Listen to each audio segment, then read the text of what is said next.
ہم لوگ سے پوچھتے ہیں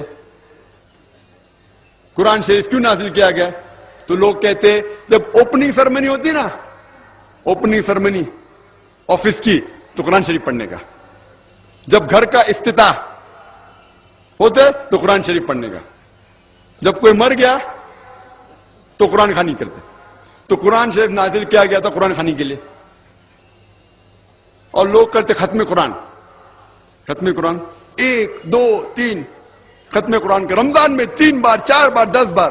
الحمدللہ آپ کو ثواب ملے گا, انشاءاللہ ملے گا. لیکن اگر آپ رمضان میں 2 بار ختم قرآن کرتے ہیں, میری یہ رائے رہے گی کہ 1 بار عربی میں پڑھو اور 1 بار ترجمہ پڑھو, وہ بہتر ہے. کم از کم سمجھ میں تو آئیں گا آپ کو. اور اگر آپ چاہتے ہیں کہ اوپننگ سرمنی میں قرآن خوانی ہو یا افتتاح ہو گھر کا تو قرآن خوانی ہو, کوئی مر جاتا قرآن خوانی. میں کوئی قرآن کی آیت میں صحیح حدیث میں نہیں جانتا ہوں کہ محمد صلی اللہ علیہ وسلم یا صحابہ کوئی مر جاتا تو قرآن پڑھتے تھے یا کوئی افتتاح کے لیے قرآن پڑھتے تھے. اگر آپ کو قرآن پڑھنے کا ہی ہے تو میں یہ کہتا ہوں کہ آپ قرآن اگر پڑھتے ہیں 100 مائل کی سپیڈ کے اوپر, 30 لوگ کو بلاتے اور 1 گھنٹے میں ختم کرتے, تو میں کہتا ہوں کہ 2 گھنٹے کے لیے بلاؤ, عربی بھی پڑھو ترجمہ بھی پڑھو. نہیں تو 30 کے بدلے 60 لوگ کو بلاؤ. ایک آدمی اگر 1 پارا پڑھتا ہے تو ایک آدمی کو بولا آدھا پارا پڑھو عربی میں اور آدھا پارا ترجمہ پڑھو. کم از کم وہ قرآن تو پڑھنا حدیث میں لکھا نہیں, لیکن کم از کم اگر آپ ترجمہ پڑھیں گے تو آپ کو علم تو حاصل ہوگا اور انشاءاللہ کچھ چیز کے اوپر عمل تو کریں گے.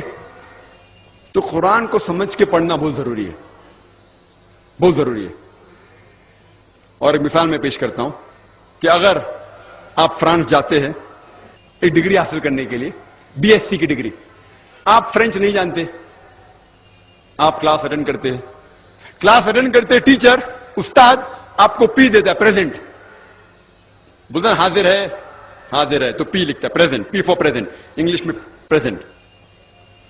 آپ پورا سال پریزنٹ رہتے, پی ملتا ہے آپ کو, آپ خوش ہے. جب ایگزامینیشن آتا ہے تو کوشچن پیپر, سوال کا جو پیپر ہوتا ہے وہ آپ کو فرینچ میں ملتا ہے, آپ کو فرینچ نہیں آتی, آپ کچھ سمجھ نہیں سکتے, لیکن ایگزامینیشن میں بھی آپ کو پریزنٹ ملتا ہے پی. کیا آپ جواب دے سکیں گے پیپر کا؟ آپ کچھ سوال ہی نہیں سمجھے تو جواب کیا دیں گے؟ تو یہ پی جو ہے وہ پریزنٹ کے لیے, پاس کے لیے نہیں, آپ ایگزامینیشن میں فیل ہو جائیں گے. تو آپ صرف قرآن شریف عربی سے پڑھیں گے آپ کو پی ملے گا, لیکن وہ پی پاس کے لیے نہیں ہے, پریزنٹ کے لیے, موجود, حاضر.